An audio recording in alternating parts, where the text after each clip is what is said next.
కంచి కామకోటి పీఠం వారి Shri Chandrasekharendra Saraswati మహావిశ్వవిద్యాలయం inter marks ఆధారంగా స్కాలర్షిప్తో కూడిన అడ్మిషన్లు. వివరాలకు కాల్ చేయండి.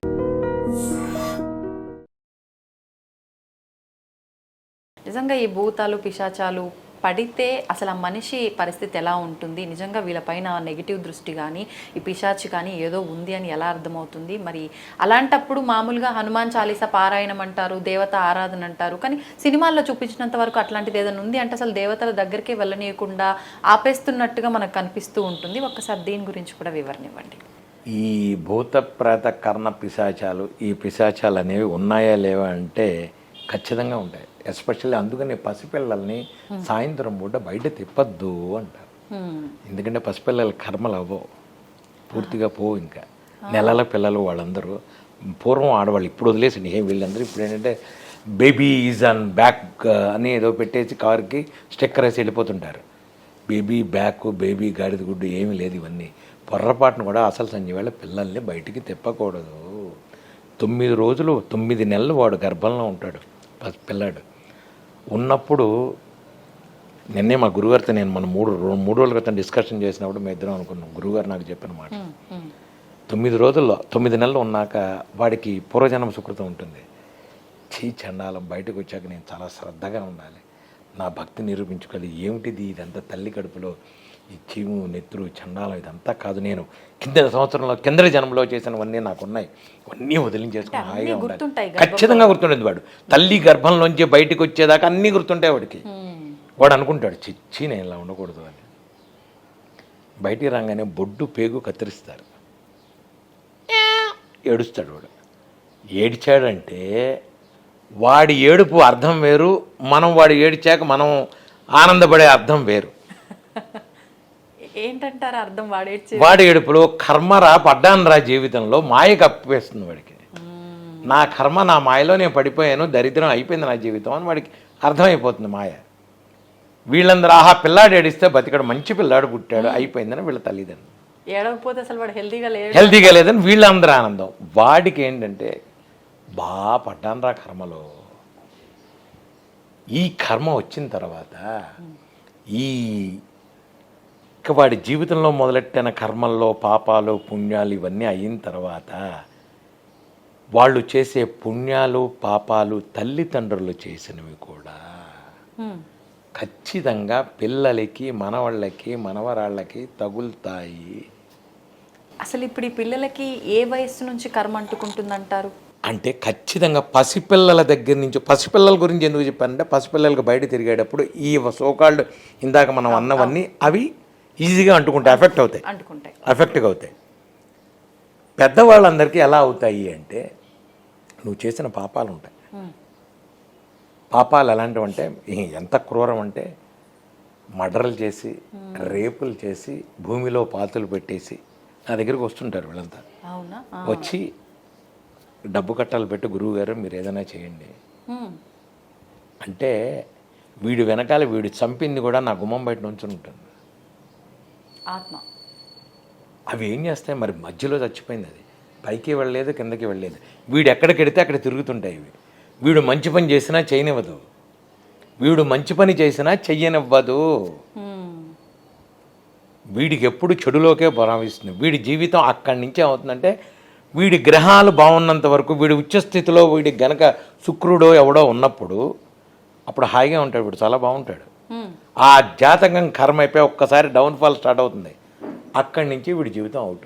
అంటే ఆత్మకు అంత శక్తి ఉందంటే ఖచ్చితంగా ఉంటుంది. ఎందుకంటే బ్యాడ్ వైబ్రేషన్ మొదలెడుతుంది, ఇంక వీడిని అక్కడికి చేయనివ్వదు, వెళ్ళనివ్వదు. ఎక్కడి నుంచి వస్తాయి గురుగారు దానికి అంత శక్తి? ఎక్కడికి వెళ్ళవు. ఎందుకంటే వాడు మరి మిగతా జన్మ శక్తి ఉంది కదా దానికి.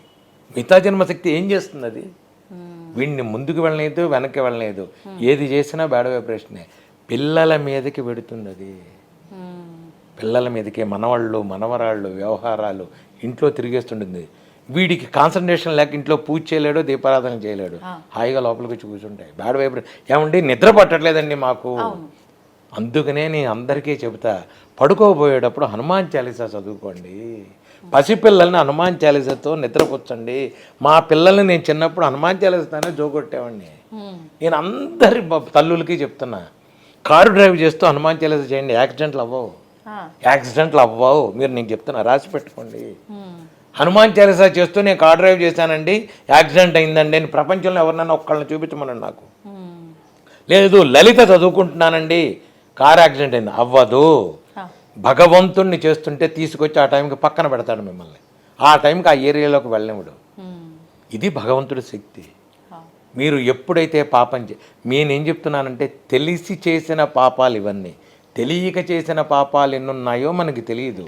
ఒక మనిషిని వాంటెళ్ళి నువ్వు గనక వాడిని గనక హింస పెట్టి వాడిని గనక చేసిన తర్వాత నీ గ్రహం బాగున్నంత వరకు బాగుంటుంది, ఆ తర్వాత ఇవన్నీ కొడతాయి. ఏమండి మీరు అడగచ్చు, ఏమండి నేను మహాపుణ్యం చేశాను, నేను నిత్యం పూజలు చేస్తున్నాను, నాకు ఏదీ కలిసి రావట్లేదు, వాడు పాపాలు చేస్తున్నాడండి, వాడికి మొత్తం ఫుల్ డబ్బు ఉందండి, వాడు ఎంజాయ్ చేస్తున్నాడు కారులో, అది ఏమిటండి ఇదేమిటండి? ప్రతి ఒక్కరికి ఉన్న సందేహం ఇది. ఏమండి సందేహం ఇది జనరల్గా ఉండే సందేహం. వాడికి డబ్బు ఏమీ లేదు, వాడు వెదవండి అసలు నాకు తెలుసా. వాడి యోగం ఉన్నంత వాడికి ఇందాక నేను చెప్పాను శుక్రదశలు, ఆ దశలు, పెళ్ళాం పిల్లలు తినే యోగాలు ఇవన్నీ ఉంటాయి లెక్కలు. అవన్నీ చూసేదాకా భగవంతుడు ఏం చేస్తాడంటే కుక్కకి గొలుసు ఉంటుంది, అది కుక్క గొలుసు ఏమవుతుందంటే కొంత దూరం వెళ్ళే లోపల అది నేను ఫ్రీగా ఉన్నాను అనుకుంటుంది, కొంత దూరం వెళ్ళాక అది టక్కన కట్టేసి మెడకి పట్టుకుంటుంది.